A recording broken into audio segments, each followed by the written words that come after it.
ambience yang sangat positif sekali, vibe yang bagus untuk membangun kedamaian di Papua. PON ini tidak hanya perhelatan olahraga tapi menjadi suatu kegiatan yang memiliki positive vibe untuk nilai-nilai kebangsaan di wilayah NKRI. The show must go on.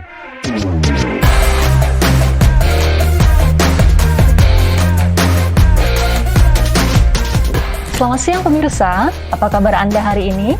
Senang sekali saya Dewi Mariam bisa menemani Anda dalam bincang-bincang program Wawancara Tokoh yang bertajuk Kesiapan PON yang ke-10 di Papua di tengah meningkatnya gangguan kelompok separatis teroris Papua KSTP. Sebagai informasi, lokasi tempat talk show kami saat ini sudah disanitasi dan telah memenuhi standar protokol kesehatan. Dengan demikian, sebelum kita memulai perbincangan, kita bisa melepaskan masker terlebih dahulu ya Pak ya? Iya, baik. Terima kasih Mbak Dewi. Baik pemirsa, untuk mengetahui bagaimana kesiapan PON yang ke-10 di Papua, telah hadir bersama kita Bapak Bintang Prabowo SH, MSI Han. Ya. Beliau merupakan Ketua Pemuda Pancasila Bidang Pembinaan dan Pemberdayaan Wilayah P2W Indonesia Timur. Selamat siang Pak Bintang. Selamat siang, Assalamualaikum Mbak Dewi. Iya, apa kabar Pak? Baik, alhamdulillah. Baik ya, luar biasa. Terima kasih. Terima kasih. Iya pemirsa, Pekan Olahraga Nasional atau PON yang ke-20 bulan Oktober 2020 yang lalu sempat tertunda karena pandemi COVID-19. Dengan demikian, pemerintah saat ini juga telah menetapkan bahwa penyelenggaraannya akan dilaksanakan tahun ini pada tanggal 2 hingga 15 Oktober mendatang. Namun, adanya gangguan-gangguan dan maraknya gangguan dari kelompok separatis teroris di Papua akhir-akhir ini menjadi kekhawatiran tersendiri bagi masyarakat Indonesia, terutama bagi masyarakat yang akan berkunjung ke Tanah Cendrawasih. Baik Pak Bintang, mengenai waktu pelaksanaan dari PON itu sendiri, Betul. menurut Anda kenapa PON yang ke-10 yang di Papua tetap harus dilaksanakan bulan Oktober 2021 Pak? Iya, baik. Memang yang sudah dipersiapkan oleh pemerintah, Ya. baik itu panitia ataupun panitia daerah ataupun panitia pusat, dalam hal ini Menpora ya, memang sudah harus ditentukan oleh sebuah tanggal, yaitu di mana bulan Oktober ini akan dilaksanakan.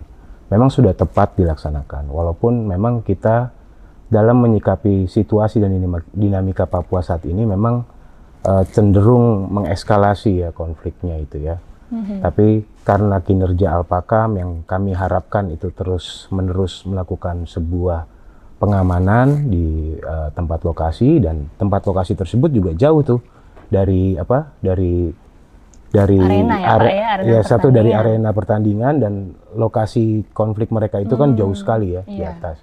Artinya itu bisa kita siasati dengan melakukan perlibatan banyak unsur ya, dari stakeholder, Alpakam terutama gitu ya, terutama juga pelibatan masyarakat sipil juga bisa kita persiapkan juga. Dan ini momentum PON ini bukan hanya perhelatan olahraga biasa untuk di Papua gitu, tapi merupakan suatu tolak ukur di mana Papua merupakan bagian dari kita pun bagian dari Papua gitu ya. Itu memberikan edukasi kepada masyarakat di seluruh masyarakat Papua itu bahwa ini perhelatan yang tidak hanya menjunjung sportivitas, tapi ini adalah sebuah perhelatan kebersamaan, di mana itu bisa menghasilkan ekses, yaitu mungkin rekonsiliasi gitu ya, bahwa tidak ada lagi inequality di sana di Papua, dan PON ini merupakan sebuah langkah affirmative action gitu ya, yang dipersiapkan oleh pemerintah pusat untuk mensetarakan kemampuan dan kapasitas OAP gitu ya, orang asli Papua, untuk bisa ikut serta dalam suatu perhelatan nasional gitu. Kemudian berbicara mengenai persiapannya sendiri Pak, persiapan PON-nya ya, PON yang ke-20 ini di Papua, mungkin dari keamanan, dari segi teknis dan lain-lain mungkin Pak? Iya. Kalau saya tidak bicara tentang teknis ya, tentang keamanan gitu ya, tapi bicara tentang persiapan teknis yang saya ketahui gitu ya, bahwa PON ini kan akan dilaksanakan tanggal 2 sampai 15 Oktober ya, kurang lebih term waktunya demikian. Lalu ada 37 cabang olahraga, 56 disiplin cabang olahraga dan 679 nomor pertandingan.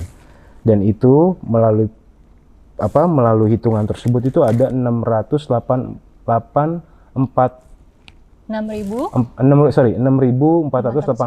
ya, peserta gitu kan. Nah ini yang saya kira sudah dipersiapkan matang betul oleh panitia, venue-nya juga hampir selesai 100% gitu ya. Dan saya kira sudah tidak ada masalah kalau untuk pelaksanaan teknis gitu ya. Tinggal bagaimana sekarang kita membentuk sebuah strategi gitu ya, atau sinergisitas gitu ya antara Alpakam, masyarakat sekitar dan seluruh stakeholder untuk bisa menjalankan ini sebuah perhelatan yang sukses dan berhasil gitu ya. Saya kira demikian. Gitu. Baik, berarti tinggal mengenai masalah koordinasi saja koordinasi ya Pak ya? Dan sinergisitas antara stakeholder yang ada di sana begitu ya. Iya. Gitu.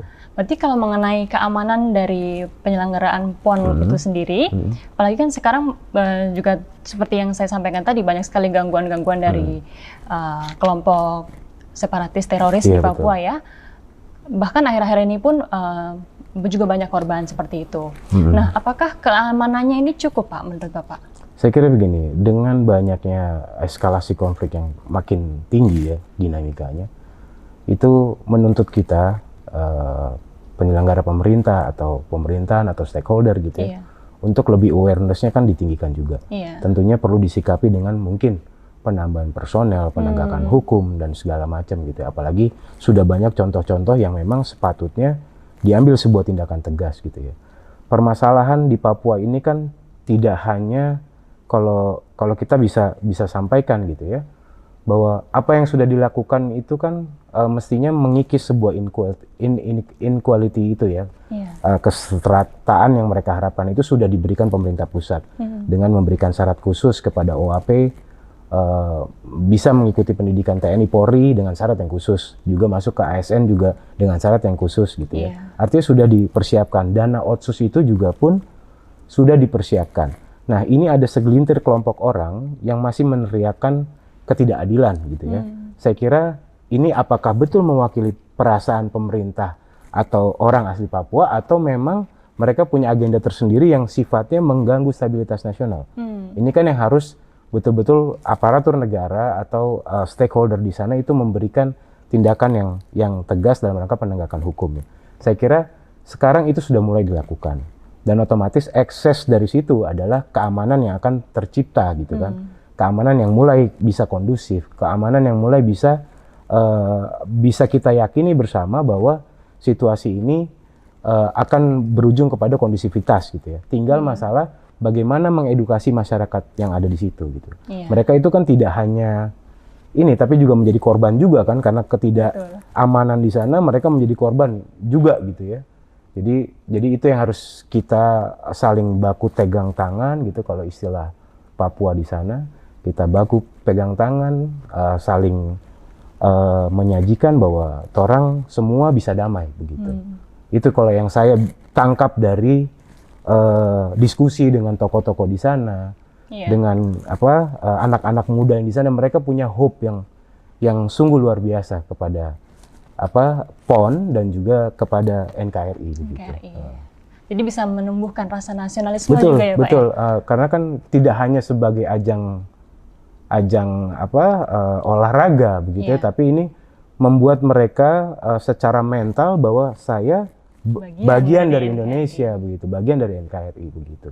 Dan itu kita harus persiapkan programnya, mungkin pasca praponnya ini ya, harus betul-betul melibatkan mereka gitu. Misalnya kita buat sebuah program yang menggunakan stakeholder masyarakat lokal di sana untuk kita cari gitu ya, bibit-bibit penyanyi kah atau apa gitu ya, untuk bisa menang. Ketika mereka menang dari ajang tersebut, lalu mereka yang dipilih untuk menyanyikan lagu Indonesia Raya di acara pembukaan PON tersebut, itu kan itu menarik sekali gitu ya. Saya kira itu membuat mereka jadi berlomba-lomba untuk bisa, oh saya bagian dari Indonesia, saya NKRI dan saya orang Papua begitu.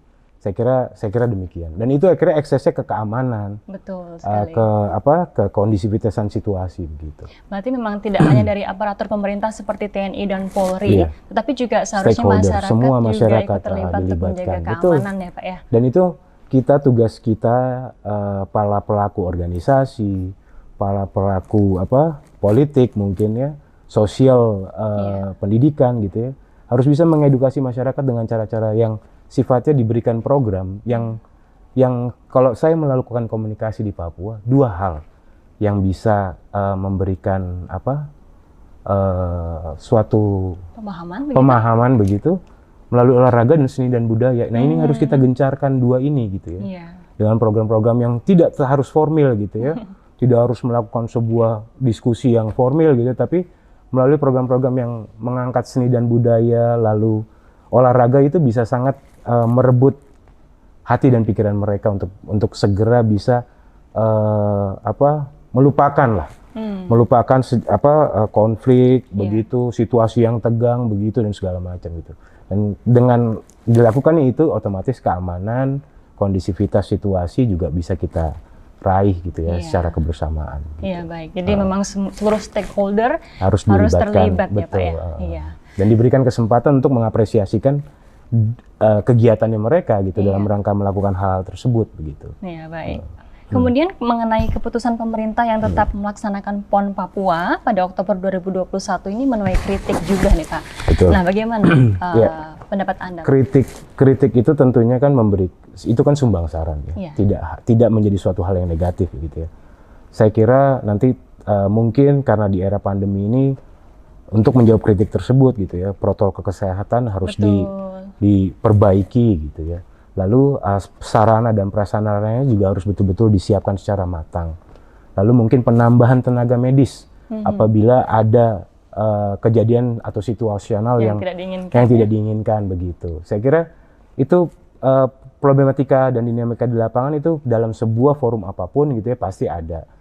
Mungkin kritik yang dimaksud itu hanya memberikan sumbang saran agar pandemi ini tidak meluas begitu mungkin ya. Tapi itu sebagai sumbang saran saja, tapi momentumnya sudah tepat gitu loh. Dan tidak perlu mundur atau tidak dilaksanakan demikian gitu. Tapi harus tetap, the show must go on. Alat venue sudah 100%. Dan ini bukan hanya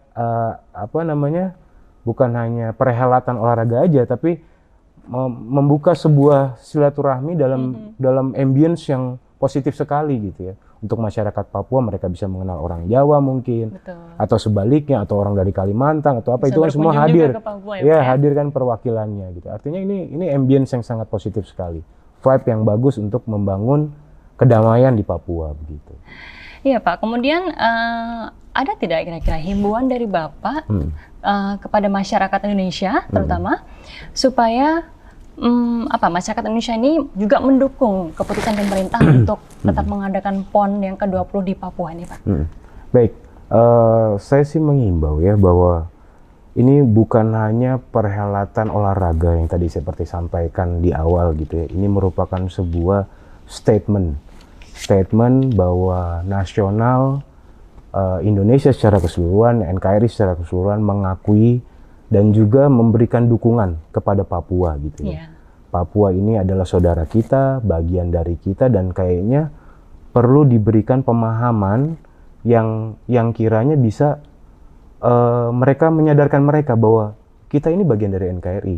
Dan bicara inequality gitu ya, ketidaksamaan ini sekarang sudah di-provide sama pemerintah pusat dan harus dijalankan gitu ya. Jadi pemerintah sudah sangat tepat sekali, dan saya kira masyarakat luas harus mendukung program pemerintah ini gitu ya, karena tidak hanya tidak hanya perhelatan olahraga aja, tapi ada ekses dan nilai-nilai sosial yang menjadi bisa membangkitkan rasa kepemilikan atau sense of belonging masyarakat Papua terhadap NKRI. Dan ini harus disupport oleh seluruh pihak gitu ya, terutama masyarakat Indonesia dari provinsi mana harus memberikan dukungan kepada Provinsi Papua untuk bisa menjadi tuan rumah yang baik dan menjalankan perhelatan nasional ini dengan baik, didukung dengan pemerintah pusat yang baik, saling bersinergis lah. Membangun kepercayaan juga ya Pak ya? Melakukan kolaborasi gitu ya untuk make good things happen, untuk menjadikan PON ini tidak hanya perhelatan olahraga tapi menjadi suatu kegiatan yang memiliki positive vibe untuk nilai-nilai kebangsaan di wilayah NKRI. Demikian, begitu. Baik, terima kasih ya Pak Bintang ya. Terima kasih Mbak. Baik pemirsa, itu tadi perbincangan kita dengan Pak Bintang. Saat ini memang pemerintah dan panitia besar PON yang ke-20 yang di Papua ini telah bersinergi juga untuk mensukseskan pesta olahraga nasional terbesar di Indonesia yang nanti akan diselenggarakan pada tanggal 2 hingga 15 Oktober 2021. Dan persiapan PON ini juga dinilai sudah hampir matang ya Pak ya? Iya, kurang lebih hanya lebih, penambahan iya, sedikit ya. Bicara hampir dinamika. 100% pemirsa. Dan selain itu juga PON yang ke-20 ini juga bertujuan untuk mencari bibit-bibit unggul, betul ya Pak ya? Betul. Untuk mencari bibit-bibit unggul atlet-atlet terbaik Indonesia. Dengan demikian, mari kita dukung upaya pemerintah untuk mensukseskan acara Pesta Olahraga Nasional yang ke-20 di Papua. Baik pemirsa, terima kasih sudah menyaksikan bincang-bincang kita pada sore hari ini di Wawancara Tokoh dengan Pak Bintang hari ini ya Pak ya. Baik, Terima kasih, sampai ketemu lagi di Wawancara Tokoh selanjutnya. Saya Dewi Mariam, sampai jumpa.